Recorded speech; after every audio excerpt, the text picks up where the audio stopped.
May kinuha ka na bahay kay Pag-ibig, kaso 35 years old ka na. So, pwede ka ba bang makakuha ng nasa 30 years to pay?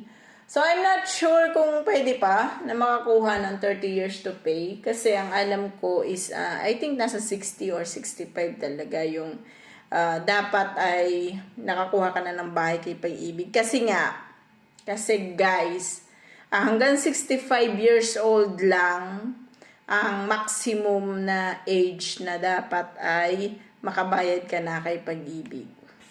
Meaning to say, for example ako, 37 years old na ako, and then kukuha ko ng bahay kay Pag-ibig, so hindi na ako papasa dun sa 30 years. So magiging 25 years to pay na lang yung kukunin ko na bahay kay Pag-ibig. Same as 40 years old.